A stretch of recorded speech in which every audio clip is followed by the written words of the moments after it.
Welcome to Spotlight at Northern, on the road for the first time ever. Let's see how this works. It could be a disaster. My name is John Schaff. I'm professor of political science at Northern State University. This cat over here is Ken Blanchard. Same thing, different name. You can tell we are in the rotunda room of the library. We have something we've never had before, a studio audience out here. And what Ken... That's what it sounds like when I sink a putt, too. What we're going to do is Ken and I were planning on shooting a show this afternoon, one of our regular shows, a kind of a election preview show. But at the same time, our intrepid colleague, Professor Marmerstein, who's not on camera, but he's sitting right over there, he does these noon forums at Northern, and we were scheduled to do a noon forum on the exact same subject. And so we decided, let's kill two birds with one stone, and let's just film the noon forum. So this is going to be a little bit different for a noon forum and for our TV show. Is we're going to kind of do this in two steps. The name of this noon forum that I think Art picked, right, is what I think is going to happen and why I'm probably wrong. I'm going to leave the being wrong to Professor Blanchard. He's going to go first, and he's going to, I think you're going to actually try to make election predictions, right? I'm actually going to make, yes, I'm going to tell you what's going to happen. So he's going to tell what's going to happen, and I am going to look, he's going to look into the future, I'm going to look into the past. And then we'll open it up for discussion. Just realize that normally at noon forums what we have is a kind of a free-form discussion. It's going to be a little bit more difficult with the camera and because the audio isn't going to pick you up. So it'd probably be best if you actually ask questions, which we can then repeat back so we can get the audio. And so, like I said, it'll probably be less free form than our noon forums usually are when we get to Q&A. But that's too much of me talking. Ken, why don't you do what it is you do so well? Wait a minute, I don't do anything well. Yeah. But I'll try and fake it. Yeah, I'm actually, unlike my colleague, I'm actually going to do what the noon forum announced that we would do, perhaps by accident. But the topic again was what we expect to happen or what we predict and why we're probably wrong. So I am going to confidently predict that the next president of the United States is going to be Donald Trump. I'm predicting that mostly because, well, it's more interesting than predicting the opposite. Although it is something of a shock, and I suppose to reassure you that I'm not particularly biased on this score, I described the two candidates the other day as being one, a Clinton, one of the most corrupt families ever to occupy the White House, and the other, a human jack-o'-lantern.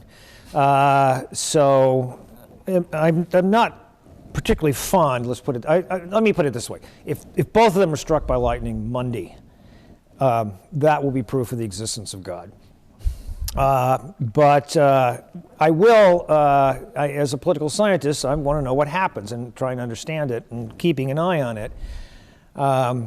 I think a case could be made that Trump is about to be elected. And the case is simply that after trailing Secretary Clinton for almost the entire election, maybe briefly in a handful of polls getting ahead, the race suddenly seems to have tightened to the point where Donald Trump is even or slightly ahead. And this is fairly consistent. In the last four polls, I think she's got a lead in one by about 3 points. He's got a lead in another by about 4. There are several polls that show them tied. Now, you can't have a tie, or it's very unlikely to have a tie, given the number of people who are going to vote for president. Somebody's going to is going to win the popular vote, and somebody's going to win the Electoral College. But the question is, just without even beginning to look at the two candidates themselves in the situation that we're facing right now, what happens in a tie? Well, if one candidate's running for re-election and the other candidate is a challenger, an incumbent versus challenger, a tie usually goes to the challenger. Incumbents usually win, but they usually win because they're ahead 3 or 4 points, or more than that. And a tie would indicate a challenger victory. Now, we don't have anybody running for re-election, but we do have a member of the incumbent party and someone who was part of the Obama administration, which puts Mrs. Clinton in something of an incumbent position. So a tie looks like it goes to the challenger. And Mr. Trump is, if anything, certainly a challenger, as much, I think, to his own party as to the Democrats. Now, how much of a tie matters? It matters a great deal how big a lead may be.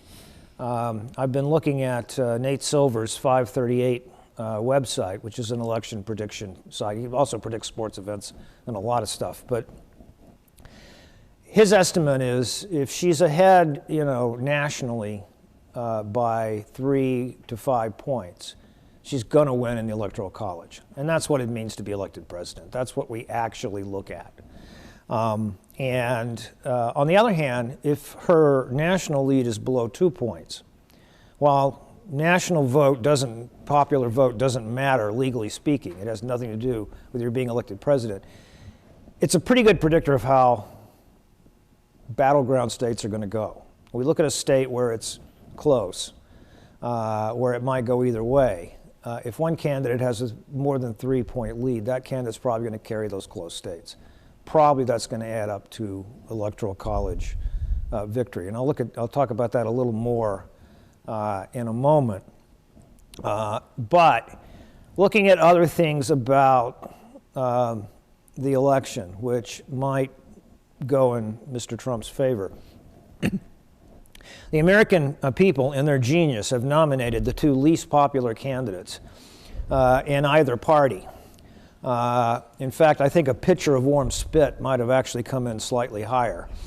Now, that's something of an amazing sort of thing. But here's the thing. Up until now, up until maybe a week ago, Mrs. Clinton always looked better than Trump. Now, the one saving grace was though she was more unpopular than not, her unpopularity rating was more than 50%. It wasn't nearly as bad as Trump's was. That seems to have evaporated. In a fairly short period of time, she has now dropped to the same level of unpopularity that he has, and that's losing a big advantage. And it suggests, again, that her position has eroded substantially in a fairly short period of time. One of the most recent polls was rating the two candidates in terms of honesty. And here, amazingly enough, Trump has suddenly opened up a significant advantage. If you're less honest than Donald Trump, I can't imagine what you could possibly do to get into that position. But she seems to have managed it. Now, obviously, some of this has to do with this continuing email problem that has dogged her all through the campaign and isn't going away. It's not going away after the election, either way. But it clearly has damaged her to some degree. Now, the last sort of thing that we look at is enthusiasm. Because it's probably true that very few voters, it's very rare that voters determine an election by choosing between candidates. What happens is the election is determined by voters choosing whether to vote or not.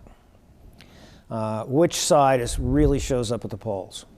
If Mitt Romney had gotten a lot more support from lower income white Republicans, he would have won in 2012, or at least certainly would have come closer. The question is who shows up. And here, again, it seems to me Trump has at least some advantage. There doesn't seem to be any core of voters out there who's enthusiastic about Mrs. Clinton. There are some people who are enthusiastic about the prospect of a woman being elected president. That's exciting, and you can understand it. But they're not necessarily enthusiastic about this particular woman. There's also a lot of people who would like to see anyone but Trump elected, and some Republicans who would like to see anyone but Trump elected, because they think, probably rightly, that the Republican Party would be better off if they lose with Trump than winning with Trump. But however hard you search, it's hard to find anybody out there who really thinks that Mrs. Clinton is the hero to lead us into the next 4 years. Very, very different from Barack Obama, who clearly had a very devoted following. Donald Trump has a significant devoted core, people who really do love him. They really think he is the second coming of something. And those folks are going to vote. They're going to vote, they're going to urge their friends to vote, they're going to drive people to the polls. So in a really close election in any particular state, that's probably enough to make a difference. Now, as I mentioned, what matters in electing a president is the Electoral College. I assume most of you probably understand pretty well what we're talking about, but every state has a certain number of electoral votes. South Dakota has 3, that's the smallest number, 2 for your senator, 1 for our at-large representative in the House. Looking down at North Carolina has 15, Florida has 29, making it a really big prize. Now, Nate Silver, who has a lot more information than I do, he thinks right now the race is between 3 and 5 points for Mrs. Clinton, and that probably means that Donald Trump has no realistic path to an Electoral College victory. If he's right, Trump loses. If, on the other hand, the popular vote is below 2%, then it becomes a bit of a crapshoot. And I'm looking at Real Clear Politics summary. They publish a map of the country, and they take all the polls taken from each of these. And what they give Clinton and Kaine is 246 electoral votes that are pretty solid, either likely or leaning for the Clinton-Kaine ticket. Now, that's not far off of the 270 she needs to win. How does she get there? Well, Trump-Pence starts out with probably 180 solid electoral votes. So that's 90 short of what he needs. So he's a lot further out when you look at those things that he can more or less count on. And that leaves, by their estimate, 112 in the middle. But when you look at that 112, the polls are bouncing around a lot. But Ohio, Florida, North Carolina, Colorado, Nevada, Iowa, New Hampshire, Virginia, Arizona, 2nd Congressional District in Maine. If Trump won all of those toss-up states, all of those that I just listed that are close, he comes out with 292, 22 more than he needs to win the election. Then you start asking, what can he afford to lose? He can't afford to lose Florida. He's got to have that.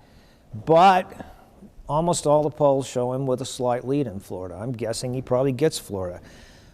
North Carolina is another iffy one, but I'm guessing probably he gets that. He's going to have to win almost all of them, but he's got a chance in Colorado. He's doing pretty well in Nevada. New Hampshire looks like it's out of reach, and Virginia looks like it's out of reach. But he doesn't need both of those. He can afford to lose both of those if he cleans up everywhere else. So it all depends on, really what that overall national strength is, which up until today has been building a little bit every day. The polls look a little better every day for Trump. If that continues through the end of the week, then he wins the election. Okay, so I'm predicting a Trump victory because I won't be back here next week, so I don't have to explain. But this show is going to air after the election. That is so true. It's possible you're going to look quite stupid. Even stupider than you look right now. Stupider than usual. I think it's inevitable that I'll look stupid. Yes. The question is whether will you look whether right I look or even not? dumber, will I look right? Yeah. So why am I probably wrong? This looks an awful lot like 2012. We had similar sorts of things where Romney was gaining in the last days of the election. It looked for a while like he was going to come over the edge and win, but he didn't. What happened? His momentum stalled. He didn't get quite as much. The polls were slightly over-predicting his vote. And when you looked at all these battleground states where he thought he had a chance, Pennsylvania, Virginia, Florida, he was just coming up, Ohio, he was just coming up short in so many of them that it wasn't enough to get. And so Obama wins by, I think, something like 3%. Yeah, like 3 or 4. Yeah. 3 or 4% nationally. And as Nate Silver suggests, that was enough to give him the victory in each of these battleground states. I wouldn't bet anything on a Trump victory in terms of real money, because it does seem to me a substantial possibility that that's going to happen again. Not because Trump is crazy or because he's offensive or because he wants to eat babies, but because it's just the mechanics of the election at this particular stage of the game. I'm guessing other Republicans, a more traditional Republican at this point, would have been probably 5 points ahead and cruising to victory, but that's not what the Republican Party gave you. So why am I probably wrong? All kinds of reasons, and it's really hard these days to predict. It's getting harder and harder for these polls to project. So many people have cell phones, can't be reached, and it's just a lot harder to try and make a prediction without making a lot of assumptions. And so you're seeing a lot of variance in the polls. The LA Times has a really large sample size, and it's shown a consistent Trump lead nationally by about 3 or 4 points. But it's not consistent with most of the other polls all the way along. They're making assumptions about who's going to turn out, what the electorate's going to look like, assumptions about a lot of things that they just have to guess. So they can't. There's no way they can know what's actually going to happen. But neither would I bet any money at all on Mrs. Clinton. It's an interesting election because I don't know what's going to happen. By this time in the round, I usually have a really good idea what's going to happen, but not this time. And with that, I'll turn it over to my colleague. Thank you. So you said it's a crapshoot? I did say that. You got that half right. So what I'm going to do, again, as I said, I was going to let Ken embarrass himself on television in front of you by making an actual prediction. Ken is looking forward. I want to look back. As he said, it's in the history of polling, which goes back about 70 years, we've never had two candidates who are less popular. I mean, I don't mean like together, but like any candidate. We've chosen the two least popular nominees in the history of polling, and maybe in history. So why? How did we get into this position? So I want to give a couple reasons. One will be kind of a media analysis, so I'll step on my communications colleagues' toes.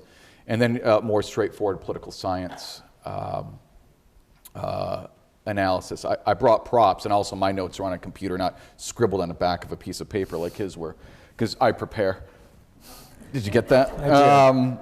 So again, my presidency students, some of them are sitting over there, know I've been obsessing about Neil Postman's Amusing Ourselves to Death. And what Postman says, I think this is the Neil Postman election, is essentially, I'll sum it up, is that television is a medium which turns everything into entertainment. And that means that television is at its worst when it tries to be at its best. When it takes serious things like news and politics and puts them on the air, it inevitably trivializes them and turns them into entertainment. And I think nowhere is that more obvious than with Mr. Trump. There is a guy who writes for National Review, Jay Nordlinger, who says, Donald Trump is more at home in front of a television camera than most of us are in our living rooms.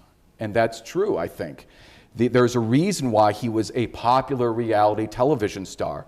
He's really good at it, and he's a natural. And so you have somebody who is manifestly ignorant of public policy, and yet he's on the verge, as Professor Blanchard says, of becoming president of the United States, where he says, I don't read anything. I get my information from the shows, as he calls it. So he gets the information he needs to be president from an entertainment medium. Look at his play acting in the debates, right? Little Marco, Lion Ted. low energy Jeb, right? One time he made fun of Rand Paul's hair, corrupt Hillary as it is now. You don't like what I'm saying? The wall just got 5 feet higher, right? That's funny, right? It's funny. He's really good at this, right? And so what did we see over the past, say, 18 months since Trump declared? I've got some numbers here. From August of last year, now August 2015, until the 1st of November, on the nightly news, ABC, NBC, CBS, of all the Republicans running for president, Donald Trump got 56% of all the coverage, right? 266 minutes. The next was Jeb Bush at 12%. The people who would end up being Trump's closest competitors, Marco Rubio, 4%, John Kasich, 1.4%, Ted Cruz, 1.2%. Right? This, by the way, at a time when Trump was not ahead in the polls and was probably one of the one of the weakest general election candidates that the Republicans had. You go to January. This is January now, 2016, and realize right at the end of this month, or the first week of February, Ted Cruz was going to win the Iowa caucus. Trump was essentially going to tie with Marco Rubio for second. In the month of January, again, on the 3 network nightly news, Donald Trump got 60% of all coverage. Ted Cruz now up to 30%. Marco Rubio, 4%. John Kasich, 1%. Exactly 2 minutes of coverage, right, for the entire month. Then in February, now we can remember, this is after Ted Cruz has won the Iowa caucuses. And Marco Rubio has finished second. Trump still 50.4% of all coverage. Rubio 18%. Ted Cruz 16%. Kasich now vaulting to 3.4%. Right? Why is this the case? I think the case is, I will now quote from Les Moonves, the president of CBS. Quote, "Man, who would have expected the ride we are having right now? The money is rolling in and this is fun. I've never seen anything like this, and this is going to be a very good year for us. Sorry, it's a terrible thing to say, but bring it on, Donald. Keep going." It's pretty obvious why this happened. Donald Trump was really good for ratings. Because even when he's talking crazy talk, people like to watch it, right? He was more entertaining than other candidates. By May, it was estimated that Donald Trump had gotten $3 billion worth of free publicity from all the network and cable news coverage, worth $3 billion. That's incredible. That's kind of a media way of looking at things. I want to give a political science way of looking at these things. I'm going to draw heavily. Again, I know my students over here have read some of this stuff. There's an extremely boring looking book that I have here in my hands, and I brought props. Presidential Selection by James Caesar. It's not a very interesting cover, isn't it? It's also old. Not as old as Ken Blanchard, nowhere near as old as Art Marmorstein, right? But it's 1979, right? And I make my students read the introduction to this book, right? And you think, oh, it's boring, it's old, right? This is the Atlantic Monthly from December of this year. Not December, I'm sorry, May of this year, May 29. The Downside of Democracy, a 1979 book on presidential selection inadvertently predicted the rise of Trump and the weakness of the popular primary system. And I leapt for joy because it proves I'm right, right? This is an interview with James Caesar, the author of this book from 1979. And it says there's another political scientist quoted in here. "I expect Jim Caesar to take a victory lap around the country saying, 'I told you so.'" What does Caesar say in this book? By the way, what a great name for a political scientist, Caesar. Our political pathologies, is basically what he says, are significantly tied to our open electoral process. A reliance on an open plebiscitary selection system creates an election cycle that is long, expensive, prone to demagoguery by amateur candidates. And this is because political parties lack the ability to select their own candidates. And we rely on primaries, not party leaders. And this leaves every candidate as a free agent to pursue his own ambitions or her without the discipline of a political party. Now, there are lots of ramifications of this, he says. I'm only going to talk about 2 of them. One is demagoguery. Caesar says this, and I'm quoting, "Candidates attempt to build a popular following by the arts of political leadership, by empty image appeals, by flattery, or by the exploitation of dangerous or ungovernable passions, right? Vote for me because I have a cute ad, or vote for me because you'll get stuff for nothing, right? Part of that, he got flattery. That's what another political scientist that these guys over here have read, Jeff Toulis, calls soft demagoguery, making promises you can't keep. We will not build a wall on the Mexican border. The Mexicans will not pay for it, and that is obvious, yet Trump says it. Hillary Clinton wants us to believe that there will be free college. No, there won't, and she knows it. She knows that you cannot raise spending on education, the environment, and healthcare and infrastructure, and raise taxes only on a small slice of the population and balance the budget. That is not true. You could confiscate the annual income of the top 20% of income earners, and you would not pay for our $3.8 trillion federal budget, right? Donald Trump says you can cut taxes and increase spending, and by the magic of growth, we don't have to worry about budget deficits. Either they should know better or they do know better. Both of them are making promises that they cannot keep, right? The other kind, what Caesar calls the exploitation of dangerous or ungovernable passions. This is what Jeffrey Toulis calls hard demagoguery. I think it's pretty obvious with Trump, his hard demagoguery. The insults of immigrants, racial minorities, Muslims, women. But look at Hillary Clinton. There's only one presidential candidate who refuses to say all lives matter. There's only one presidential candidate who's proud. She said she was proud in the first Democratic debate to say that her greatest enemies are Republicans and the NRA. She just said tens of millions of Americans are her enemies, and she's proud of it. Remember, she said half of Trump's voters are deplorable and irredeemable. That's a kind of hard demagoguery. Exploiting people's ungovernable passions, the worst in us, our darkest thoughts, our worst instincts. And I think it's obvious how Donald Trump does that. I wouldn't let Hillary Clinton off the hook on that. The other thing that Caesar says is, that should be a children's game. Caesar says, put your hands on your head. He talks about the permanent campaign. I'll talk about that again in just a second. But he says this is an incentive to perpetual campaigning. The problem with this is that campaigning thrives on distinctions. Why I'm good, why you're bad, right? To make a clear choice. Governing relies on compromise and moderation. So if we're always in campaign mode, if we're always saying why you stink and why I'm awesome, you never actually get to governing mode and you can't get anything done. So what Caesar is saying is he says, think about what you hate most about politics. The campaigns are long. They're nasty. The parties are always sniping at each other. The politicians pander to us. They don't seem to stand for anything. They make all sorts of promises they can't keep. He says that's because of the way we select our candidates, right? The other way, another person worth talking about, again, my students have read this, is again, this July, August, in the Atlantic Monthly, the cover article was by Jonathan Rauch. It was called Why American Politics Went Insane. And again, I read that and I went, this jerk has cribbed my political party's lecture, right? I've been saying this for 17 years. He says this, I'm going to quote at a little bit of length from Jonathan Rauch from the Atlantic Monthly, which, by the way, was such a popular, it was the first time in the history of the magazine they had to do a second run of the issue because it sold out.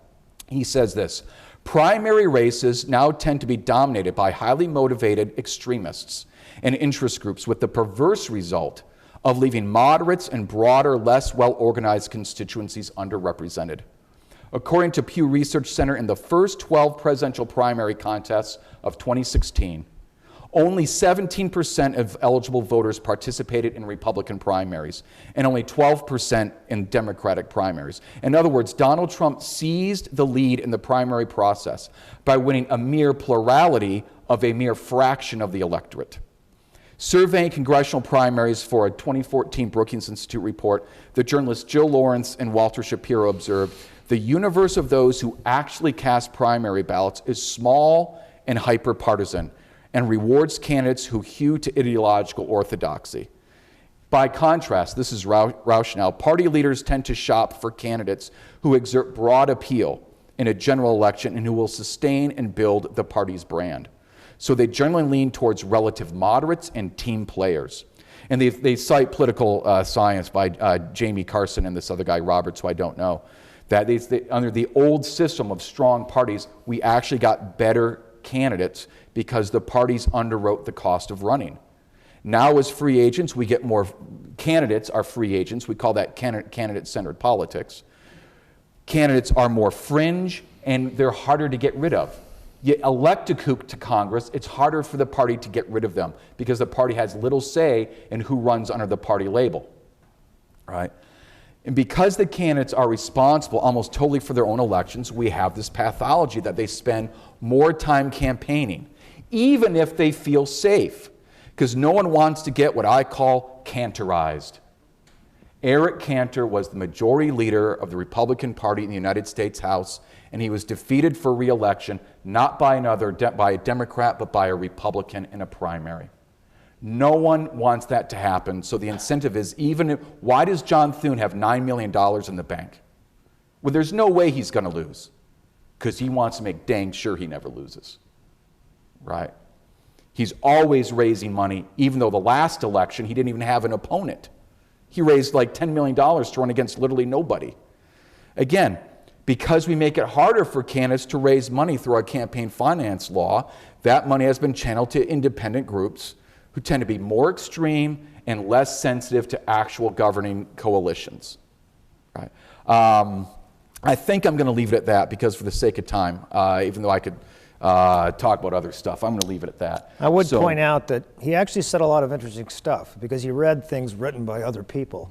The key to good teaching, as I learned as a young man, is stealing from the right sources. I would also, and then claiming that they're yours. I would also I agree with almost everything John said. And we're out. We'll see you next time for Spotlight Northern. You should rethink it, probably. But I would add that I think there are a lot of things coming due. The weakness of the parties, and I see in South Dakota a lot of folks who want to make them even weaker still. The weakness of the parties has clearly damaged our political system. I think that's right. But I also think there are some other things happening, and I would simply point to the fact that for a century, the United States economy and population were growing faster, producing more of a supply of wealth than we actually needed to continually improve everybody's lot. We may have reached the point where that's simply no longer true. It's certainly not true with population anymore. We have a government which is unsustainable.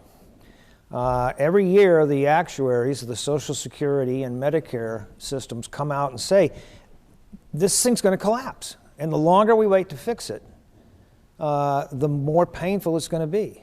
And every year, Congress ignores it. And right now, nobody in the election's talking about it. Now, that's a problem. It's just a real problem. It's a real problem in resource allocation. It's not going to go away. Nobody wants to deal with it. But the consequences of not dealing with it are getting harder and harder to ignore. Bill Clinton's budget director, I'll get in 2 seconds, we'll open to questions, and I'll let Stephen go first, all right?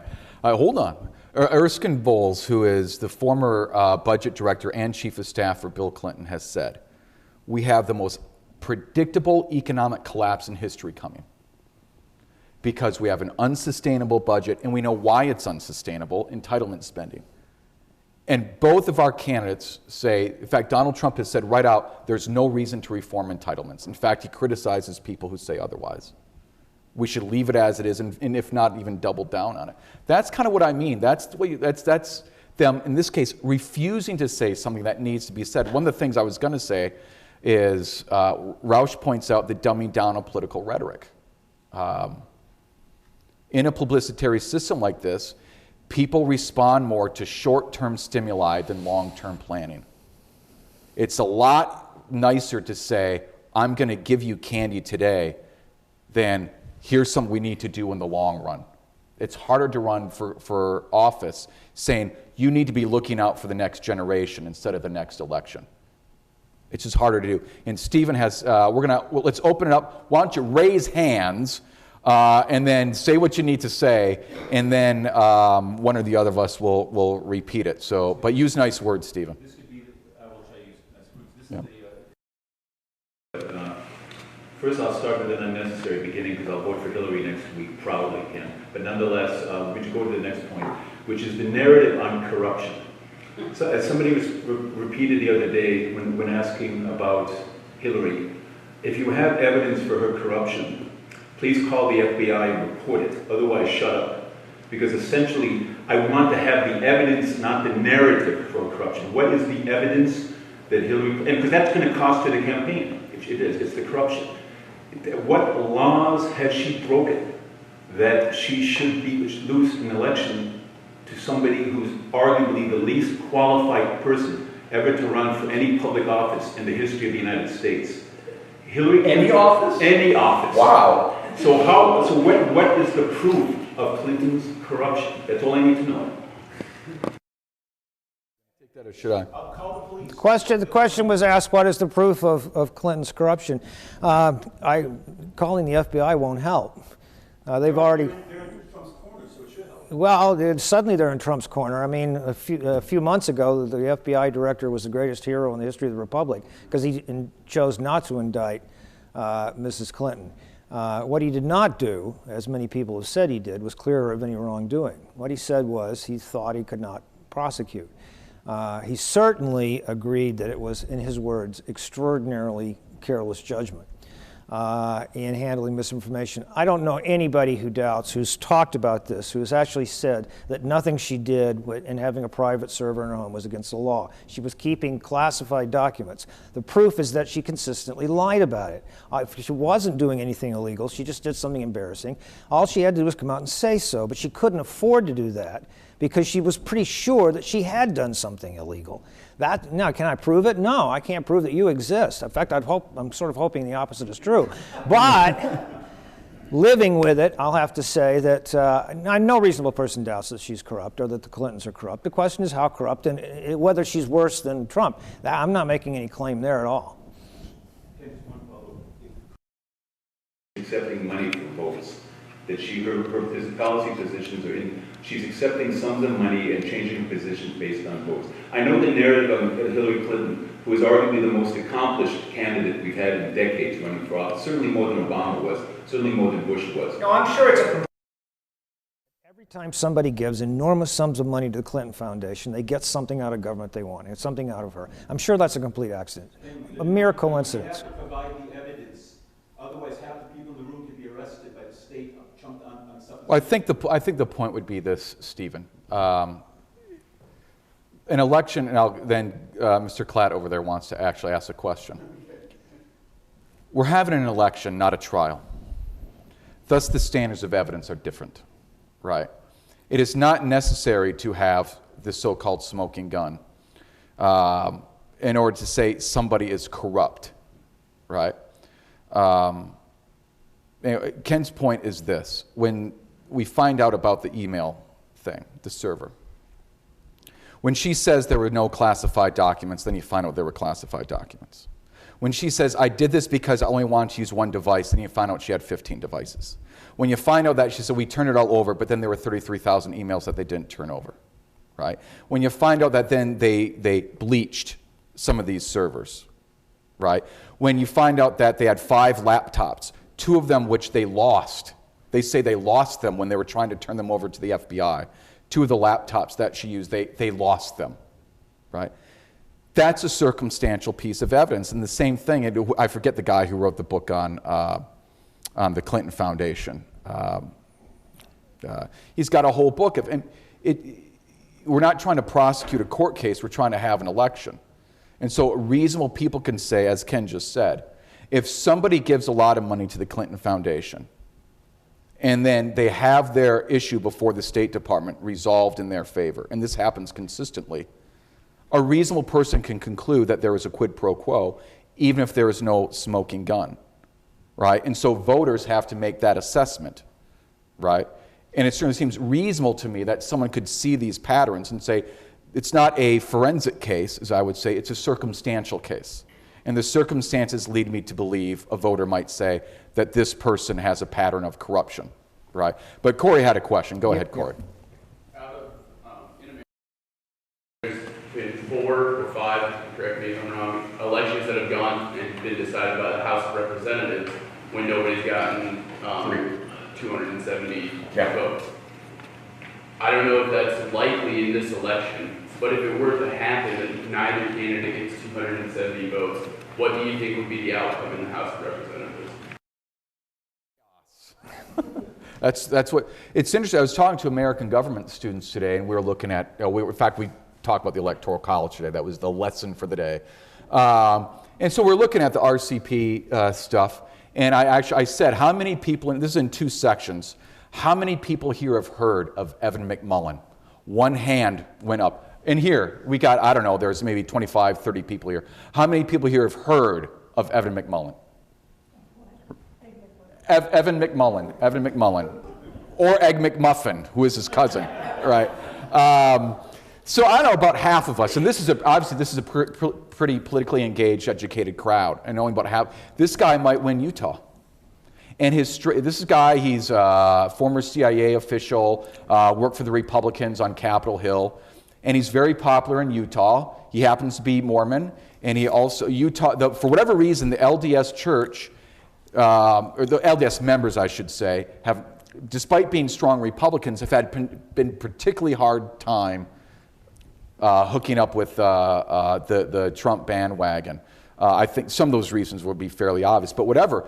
McMullen's plan is, he has to win one state or he doesn't get to the House. It'll go to the House, deny people 270. It goes to the House. He thinks House members will go, Clinton stinks, Trump stinks, this guy seems relatively normal. Maybe your next president will be someone half of you have never heard of 6 days before the election. My best guess, so actually, if it did go to the House, you'd probably see President Donald Trump. Because Republicans will, remember, it's by delegation, right? Each state gets one vote. So Kristi Noem would have as much say as the 53 representatives from California. They get one, South Dakota gets one, and Republicans will control more state delegations, almost certainly. Well, actually, no, that vote would happen even before we did reorganization, wouldn't it? So they certainly would control a majority of the state delegations, and my suspicion is that they would elect Donald Trump. I'm guessing that that's probably right. That you get. Yes. Matthew has a question.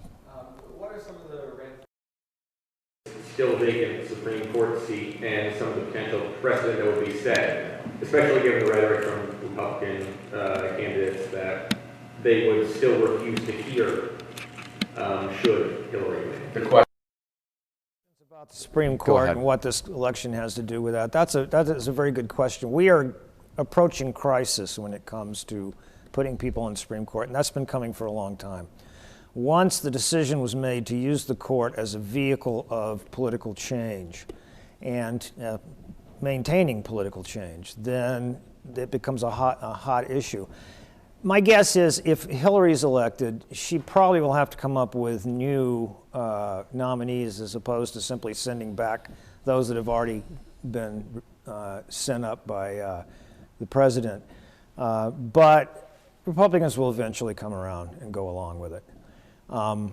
It will depend to some degree on who she sends. What Barack Obama's tended to do was pick people who he was pretty sure would decide cases the way he wanted, but who had a reputation for moderation or no reputation at all, sort of blank slates.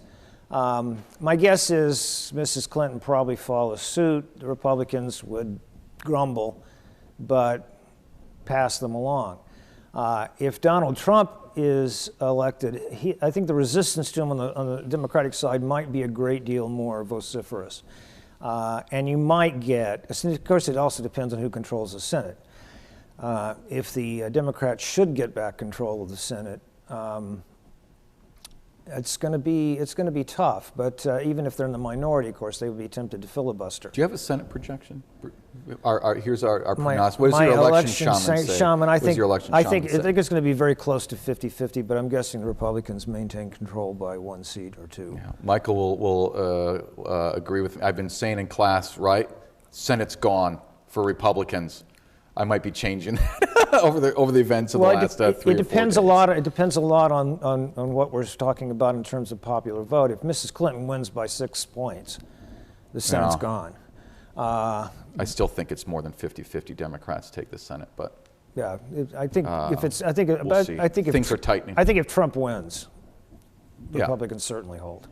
Can you explain, I think fairly interestingly, why some people are voting for Hillary? And I agree with you generally that there's not a lot of passion. I think people will, I think she's extremely competent, but I'm not passionate about her. How about Trump? Why do you think, what motivates people to vote for Donald Trump?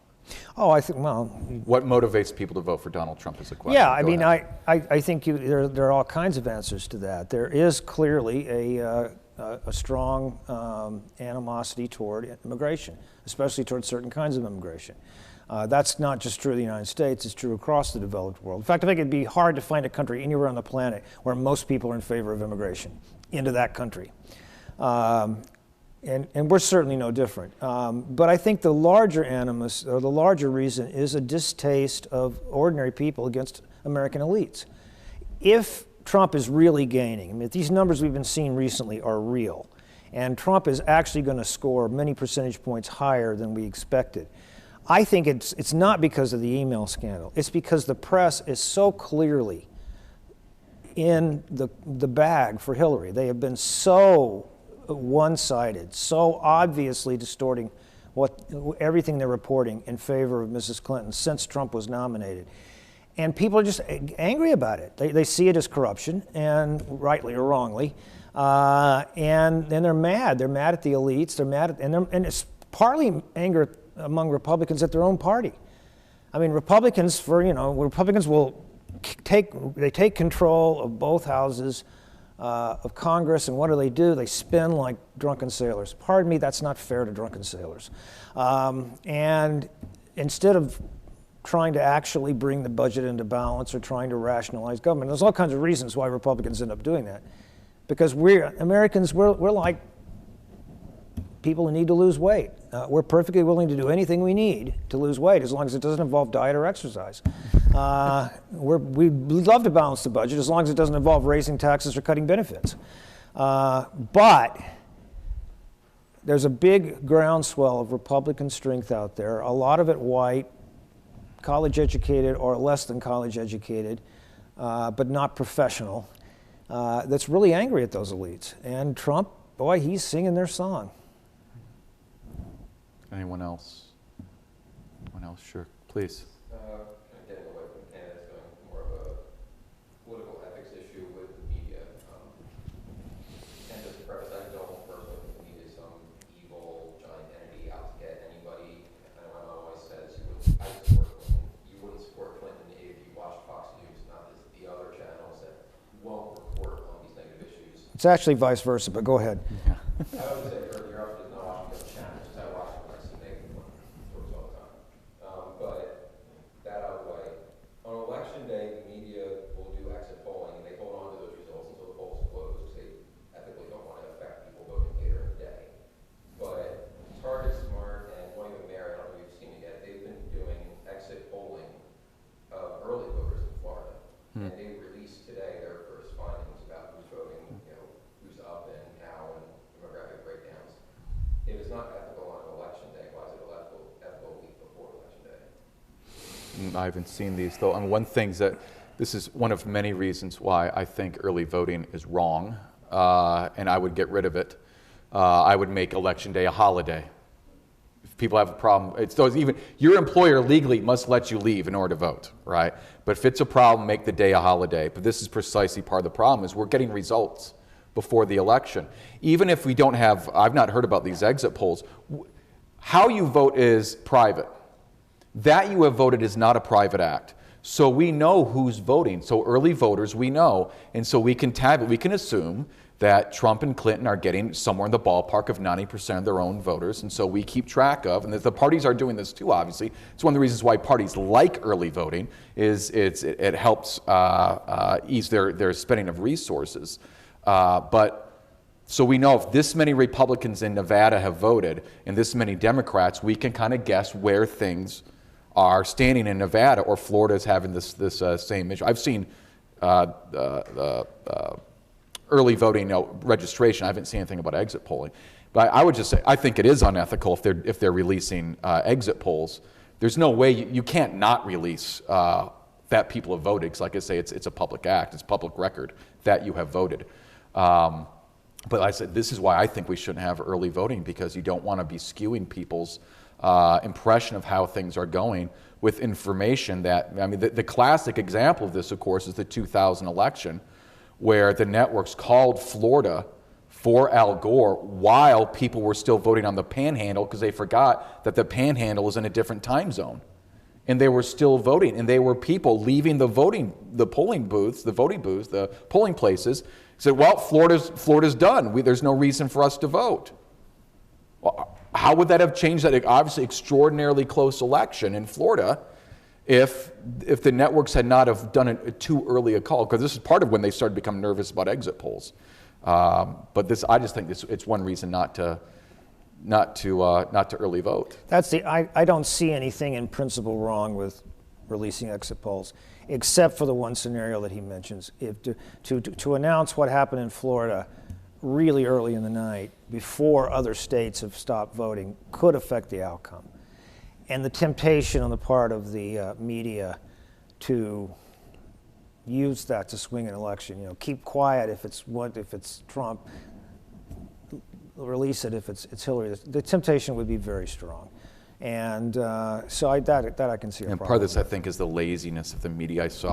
I follow Chuck Todd on Twitter, and yesterday he tweeted out that he was proud to be a part of a news organization that is still spending money on good polls. It's like, that's a bunch of baloney. What they should be spending their money on is news. I remember Martin Fletcher, some of us remember Martin Fletcher for probably 30 years was the Middle East correspondent for NBC News. He isn't anymore, and he says the reason we don't have a Middle East bureau anymore because we had to pay Brian Williams $15 million to read the news every night, and they fired me in our news bureau, so they don't have a news bureau in the Middle East anymore. The reason media like exit polls and polling is because they're creating their own news stories. They don't have to go out and do it. You commission a poll, it creates news, and then you talk about the news that you created. And any moron. This is one of the reasons I didn't, because he's a moron. I didn't talk. You don't need a political scientist to look at the polls, right? Any moron can look at a poll and see this person's, and that's why the media likes it, because it's easy, because they're any morons too, just like us. How about we do one more? If anyone's got one more question, then I gotta skedaddle to 1 o'clock class. So, anyone going once, going twice? Third question. Can I ask any question about it? No. Polishing off your crystal ball again, Ken. Let's say Trump is elected, and we know, What date is impeachment? We may disagree about Clinton, but I think we can agree that she at least will sort of be a fairly smooth transition. She's comfortable with the kind of power that she might wield. It might not be good power, but she's comfortable. How can somebody like Donald Trump actually serve as president? Obama served as president. I mean, he never had a real job in his entire life. He'd been senator for 5 minutes. You're exaggerating, though. Who speculates on the breast size of his 13-year-old daughter. We're going to have a president who talks about grabbing. I think that's a positive. I hope the microphone didn't get that, Paul. This is a different ballgame. I'm not carrying any water for Trump at all. As I described him a moment ago as a human jack-o'-lantern. In case you're wondering, that wasn't a compliment. But the question is, what's going to happen? Who knows what's going to happen? I mean, a lot of the things you're saying about Trump are certainly true, but I mean, we're also, the alternative is to put a Clinton back in the White House, who's not notoriously respectful of women. And the president will be somebody who spent most of her professional life enabling him, just as the rest of the Democrats did. So if that's what bothers you, is how he treats women, you have no choice in this election. I think the question is, though, Ken, I think you're misinterpreting. The question is, as P.J. O'Rourke said, Hillary Clinton may be, I forget how he put it, unqualified, but she's unqualified in the typical sense of your typical, whereas he is unusual in how he's a bad candidate. That Hillary Clinton, because she knows the game, and so she'll be able to put together an administration that will be able to basically govern. When you have someone like Donald Trump, who we're not clear what kind of an executive he can be. How does he put together an administration? And he himself, remember, he said that, or was it his son? I forget. It might have been Eric Trump who said, well, we're going to put Mike Pence in charge of foreign policy and domestic policy. Other than that, Donald Trump is going to be in charge. I think that was Eric Trump who said that, the kid. Right. My guess is actually, Stephen, an administration will be put together by people other than Donald Trump. I've often used the example of Jesse Ventura in Minnesota. Jesse Ventura, when he was governor, was almost a figurehead. And the real administering of government was done by his staff. And I suspect a lot of that would happen within a Trump administration, is that you'd have an extremely powerful vice president. Whoever a chief of staff might be would be extraordinarily powerful, and they'd actually be setting the tone, and they'd be running the administration, and they'd be making policy, and Trump would be out there, you know, hosting Miss America contests. With that, because I have to run across campus, but luckily I'm extraordinarily fast, and so I'll be able to do it. I thank everyone here for coming. Paul is going to edit this, and it's going to be on TV when? What's that? Hopefully tonight. Hopefully tonight, he says. We'll see when it starts airing. And after he edits it, he's going to look handsome. So it's going to be quite a while. So. It's only so much digital magic you can do. All right, anyway, thank you, audience, and thank you, people in TV land, for joining us for Spotlight.